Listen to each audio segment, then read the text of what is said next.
Good morning, and welcome to our continuing series, Interviews with Disciples and Devotees. Today again, we're honored to have Ananda Reddy with us. Namaskar. Thank you. Thank you so much. Today, we are going to enter into a very, very deep area of your life experience, and that is Oroville, because you were there at the very beginning. Yes. And Mother sent you there, did she not?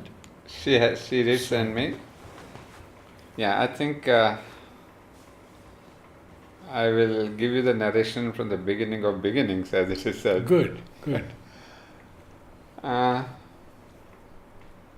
It was... What was the year, first of all? I was here in 68 for the inauguration, You have seen me. and Mother gave me the blessing to photograph the ceremony, Okay. which are the slides they have in Oroville now. Right. It was slide photography, transparencies. And then in 69, she called me to begin the gardens. Lovely. Then you know where I'm going to start. Exactly. So it was in the year 1966 or 67, I'm not very sure, when there was the first exhibition of Oroville, where Purna stayed later on, and now it is Manasda's Yes, office. I met her there often. Yes. So that was the place where there was the first exhibition of Oroville. And they had the model? Not yet. Not yet. Not Okay. yet. Not yet the model. Just the beginning of Oroville, and then Roger was there, and so that is when the idea was first, given to the general public. And that's where I got introduced to the concept of Oroville, the township, and some of the messages from the mother. And subsequent to that, there was a meeting called by Roger and one or two other architects, I forget their names, in the Hall of Harmony at school. And where they opened an invitation for the architecture of Matri Mandir. It was an open invitation for all the architects in the country, in India. Was Paolo there? I do not know the other people. Mm-hmm. So that's where my interest got in, because I knew a couple of architects from Hyderabad. Oh. So I took the idea to them and said, hey, why don't you do the competition, join the competition. So that's the next step where I went a little deeper into the Oroville concept. And I still remember the gentleman from Hyderabad. He made a full module of the drawings and the concept. And we drove down from Hyderabad because there was some model there and done in plaster of Paris and all that. And of course he submitted to the office. And as you know, he was not selected out of so many. So that was the second step into Oroville, the concept of Oroville. And I had again joined a bit of my imagination right there that it should be again a lotus, because it's Oroville, Aurobindo and all the lotus.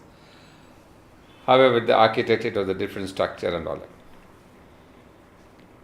Then the question of 68 came close by, and there was the inauguration. And there I was selected to represent Liberia. Because fortunately or unfortunately the person wasn't there. So Kirit Joshi ji, he said, Anand, you represent Liberia. Because many of the ashram children, They were doing countries where they didn't send representatives. Yes. So I still remember the country was Liberia. And I was very happy and grateful. I said, now I'm representing Oroville, somewhere I'm in the function. And so that is where the first thing happened. I was in the inauguration, 28 February 1968. Of course, that solemn moments, I'm sure all of us know, many of you have heard about that. Because it was a very wonderful day, with all the spectators, and the whole thing was done in great silence and dignity and serious, a lovely spiritual atmosphere. Yes.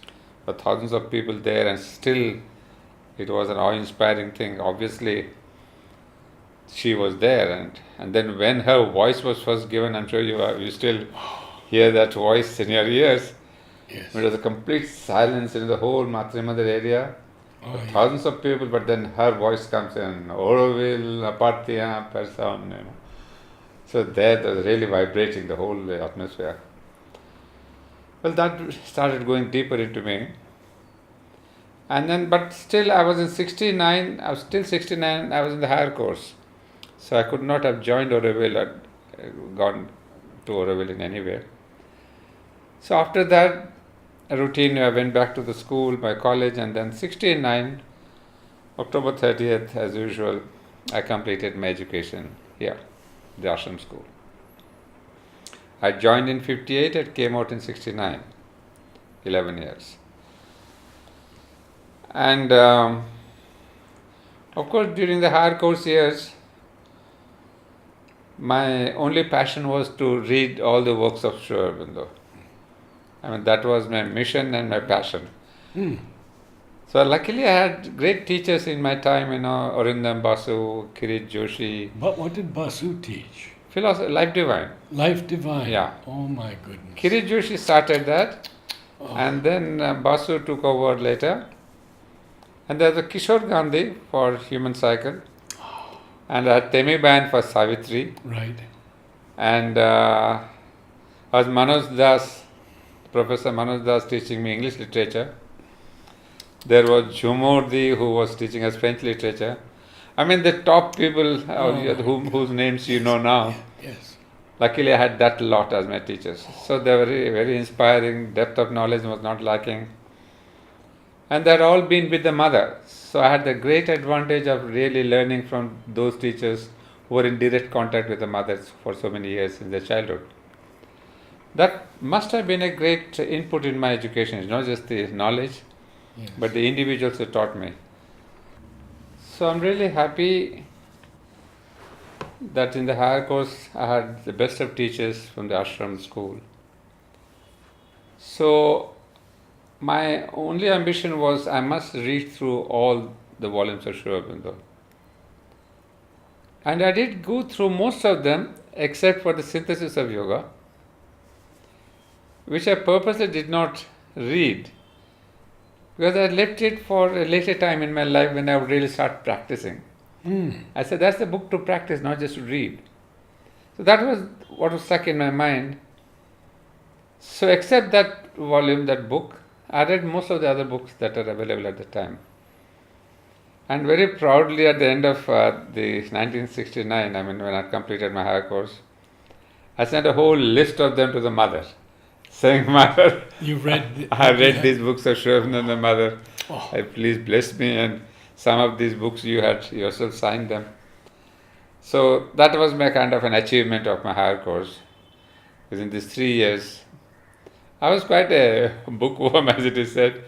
But more than that, especially Life Divine attracted me so much. And I had the best of teachers in Kirit Joshi. The way he taught me, he was a genius of a teacher. I don't think we have a parallel teacher after him to teach the Life Divine. He had read it maybe 5-10 times, the whole book. So he knew by heart almost every page, every chapter, every concept. If I said, Joshi Bhai, I want to know that, he would say, in Life Divine, chapter so-and-so, page 345, second paragraph, read that. Out of his great memory, he would just tell you which chapter, which paragraph, which page. So he was I've heard that Jugal also had this knowledge. Is it Jugal? Jugal, yeah. And he could give you page references. But I didn't have him as my teacher. Ah. I had him in the science lab as my physics teacher. But in the higher course, he came after I left the school. I left the college. Yeah, later on I came to know from students, he also had such great memory. But Kirit Joshi was, great involved, he would inspire. One of the great things he did was, Every morning he would come around 8 o'clock because he was the registrar, he couldn't be making it at 7:45. So we would start from the school because it was in the library when we had our class. Our first higher course classes began at the ashram library. The knowledge building wasn't there at that time. So he would come, he has his seat, he would say, Ananda, you take this letter, what we used to call the love letters. So every morning to his students, he would prepare some love letters. That means you have to answer this question, this concept, this idea, how do you agree with this or not? So imagine a teacher spends his night time to really give us questions to each individual. So you are in chapter 6 or she is doing some other books and you are doing some other book. He will remember each student what he is, where he is in that particular book. And he would give me a question that would really, I have to go deeper into that. And that's one method, what we call the free progress system. Mm-hmm. So he was really practicing that, a free progress with each student taking him or her at her own level. And in fact, it so happens, it was in 64 or 65 when the free progress system started in the ashram school. I was the first of the batch of the free progress. Yeah. I see. Because there was some problems and Pavitrada and Kirit Bhai, they were thinking of bringing in a new system. They must have been talking with the mother, which we came to know subsequently when I read the books. Right. So one fine morning I remember the classroom was still, under the staircase. There's a room number 4 it used to be at the time. So Pavitrada and Joshiva, both of them came, assembled our classes and they said, look, we want to demolish this class 4, class 5, class 6 system. We would like to have a new system where there's no class numbers, it's all independent individual studies. So, but we want to have a new name to this. So, he gave us the freedom to select names, the Pavitrada. And so the children, somebody said harmony, somebody said progress, somebody says love, somebody says, we all dropped in our notes and little chits. Out of those, all the notes, they gathered and put together 2 popular names that came together. I think it was Harmony and Progress or something, I forget now. However, the names were selected and they put them together and gave us a name. So the class became Harmony and Progress. No more class 6, no more class 7. And then slowly they started the system of worksheets. No more textbooks, nothing. So we used to go to the hall. I would say mathematics, she would pick up French, you would pick up English, whatever I wanted to do. So there's no question of classroom teaching, subject teaching, hours and all. There's no specific hours. We were given the freedom. I could read for 1 hour or 2 hours or half an hour. So really they broke this old system of timetables, subjects and concepts. That gave us a lot of freedom. Did you like it a lot? I liked it very much. In fact, I gained a lot from that because there I could go into pursue what my interests were. Because I still remember my interests were really more on the arts side. I used to go for chemistry and physics to the lab, but they were not my cup of tea. It was always mathematics and the English literature and all that. So, I understand that many people were not in favor of the free progress system. Many of the teachers. Is that correct? Well, I won't be able to comment on that because I was a student at that time. So I have no idea what the teachers thought about it. Mm-hmm. But mother was very keen on it. Very keen on that. In fact, at the end of the first year, if I remember, the progress report went to the mother. So imagine suddenly the students have no timetable, no class time, subjects. We were burst into freedom. So young boys and girls, freedom given to them. Some misused it, some used it. Sure. And there were kind of, 6 or 7 best students. Supposedly my name was there. I cannot 100% assure that. But I worked out. I used my freedom fully. And it is at that time the mother gave us this famous message, which most of the people know, that I do not want brilliant students but living souls. Something of that, I'm not exactly quoting. So what she wanted was really a living soul. She didn't want to have brilliant students or great minds. So that was the essence of the freedom, free progress. She wanted a living soul to grow and not necessarily the academically or brilliant and all that. However, that was the first change in my life. Then when I came to higher course with Kirit Bhai, with all his great professors, again I chose philosophy, poetry. What did you feel about Basu's teaching? Arindam Basu, I took him only in the last year. First 2 years it was Kirit Joshi because he came late. Yes. Arindam Basu came late, joined the school later. So I had only 1 year to work with him. Well, I would say I preferred Kirit Joshi because he was more flexible and more communicative. Basu was a little stiff. I mean, his concepts were clear, but vis-a-vis the student-teacher relation, he was very stiff. Whereas Kirit Joshi was really wonderful. I mean, he could win you over, talk to you and all that. And he had this famous, methodology. He would always bring white paper and do a scribble or explain to you on the paper, sometimes a diagram, sometimes this and that. I think that's the habit I inculcated in my teaching also. I use always a blackboard. That teaching students how to connect this to that and that idea, and it makes it easier. However, that was my beautiful period and I came out very happy and so that was the pride of my moment was when I wrote the list of letters, a list of books I've read and proudly sent it to the mother for her blessing. She blessed her.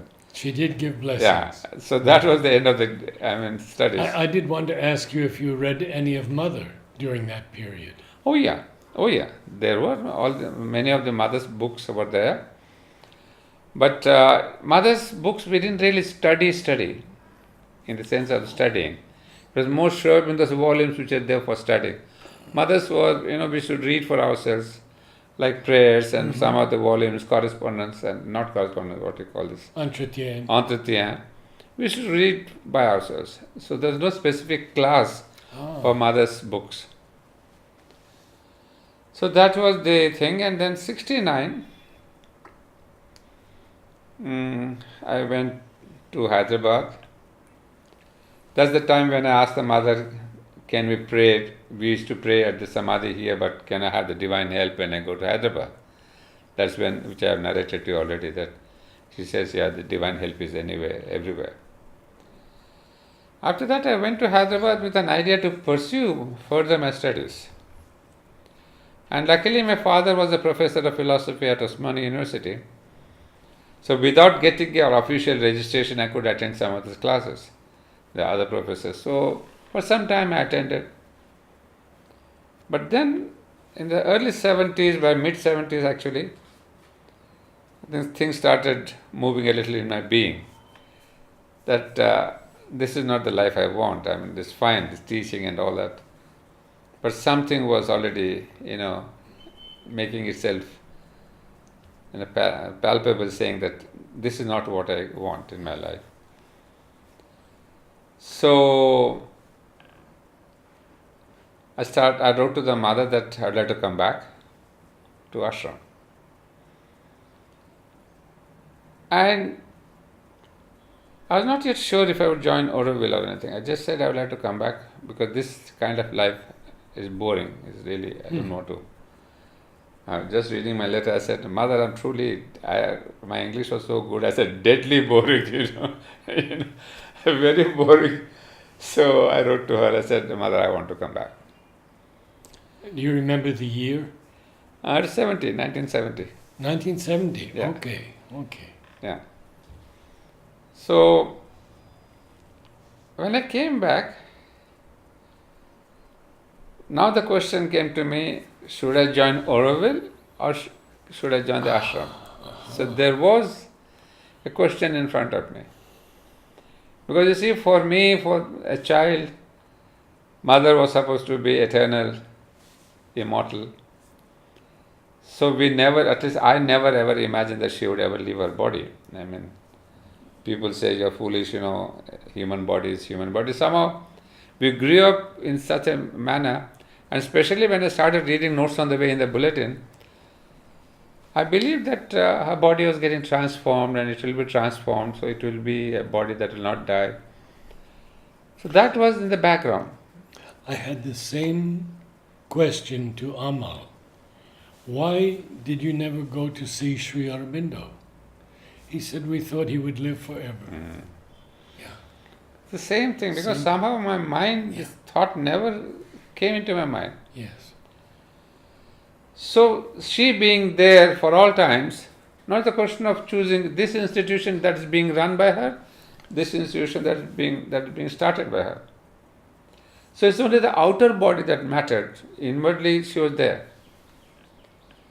But then, having grown up in the ashram, I found some of the departments had become little, claustrophobic. Some had become rigid. Some people were too strong, too powerful at the head of the department. And as a young man, we require freedom and freedom to grow and choose and have a sense of adventure. That I found at Auroville. I said, here is a new project which gives you a new platform, a virgin land there. You do develop whatever you want to do. So I did go to Auroville to kind of scout the place and see what is there and this and that. I spoke to some people because by then aspiration had started. But there wasn't much else there other than aspiration. Nothing. There was Four Comers and the nursery. And the nursery and aspiration. Yeah. So I went to aspiration because that is where people are living. And I spoke to some of them, but Auroville is a land that attracts. In those days, it was all barren, and yet the freedom from Pondicherry town, and you see suddenly a big vastness in front of you. And I said, this is a place where I would like to come because it gives me the sense of adventure, freedom to grow. And then the most important thing was to grow with the new dream of the mother, to grow up and to grow with. Yes. I said, isn't that much more beautiful than to be in an established institution called the Sri Aurobindo Ashram? But here is something new. So the adventure of Auroville attracted me. Had the first caravan come already? Yeah, 69 it had come. Okay. It had come. The aspiration buildings were there. And so then it was clear to me. So I wrote to the mother that I would like to have your darshan and come to ask you about where I should work. Although in my mind it was already, I had already settled it. So when I went to the mother, she asked me, where do you want to go? Where do you want to work? So I said, Mother Auroville. Je veux travailler à Auroville. So I gave my choice straight away. Because I had done all the thinking and all that. So at that time, I was sitting in front of the mother. She closed her eyes for a few seconds, I don't know, 2 seconds, 3 seconds, we can't time it. And she opened, she says, c'est bien. Immediately there was a tremendous, force in that. Not just say, okay, chalta, it's not a kind of, but it was kind of, she must have seen the future or whatever. She said, c'est bien. And then immediately she said, tu connais André? André, her son, Maurice. Do you know André? Yes. Do you know André? Yes. I said, oui, doucement, je le connais. I said, yes, mother, I know him. She said, then you go to him, he will give you the work, the specific work. Oh. So the place where I was going to work was settled. On the particular work, she said, go to André. So I was happy, I did a pranam, bowed at her feet, and then from her level, I went straight across the building to André, where he was living near Pavitrada's office, And I went and told André that, mother has told me this. So she said, fine. He said, fine. So then he said, as you are from the ashram, would you like to be a liaison between ashram and Auroville? I said, I don't know what it means. It's a big city that's coming up, a big project, and I'm too young, I don't know what it means. He said, no, just be a little in touch with so that you know what's happening. Sometimes we don't know what's happening at Oroville, so you can bring the news here and what's happening here. And at that time, this society was still the person which was controlling or affecting the Oroville problems. So he said you could ask the ashram trustees, society, and then see how you can correspond with each other. The work will grow up and you'll see. I mean, I still remember a very particular question. Right to Andreda, I said, would it be all right if I keep reporting to each other what's happening? Isn't that a bad spirit? Imagine on the spot.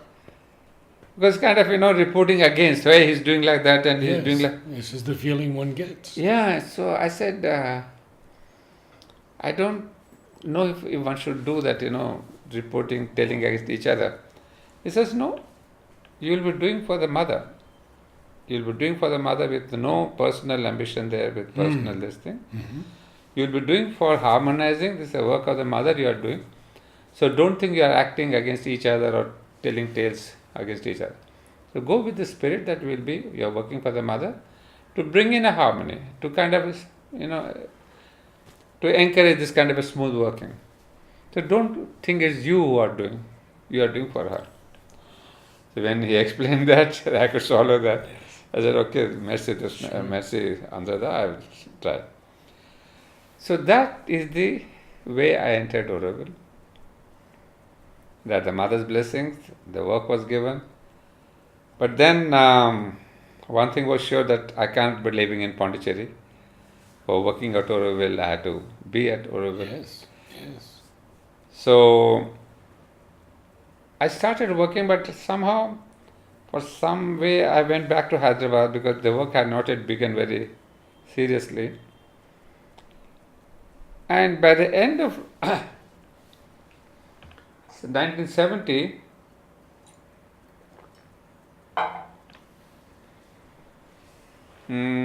I wrote to the mother that this is what Andreda told me to be a liaison, but I don't see an exact particular manner in which I should work.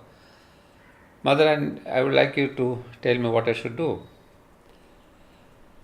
And that's the time when 71, 16th of December, the aspiration school began. So she told me, I have the letter, that you begin to work with Norman Dowsett. Norman Dowsett was given the charge of aspiration school first. Mm-hmm. So you work under him. You said you went back to Hyderabad. Hyderabad. After meeting with Andreda, I went to Hyderabad for some work or something. I hadn't yet begun any liaison work officially. Okay, I hadn't begun any such work. But you didn't plan to stay in Hyderabad? No. You planned to come back to Oroville? Planned to come back to Oroville only, but for some work I was there. Mm-hmm. And perhaps I came to know that the school is beginning or something. So I asked the mother, what would you like me to take up? I did tell her that Andreda gave me this kind of a work, but what is it that you would like me to do?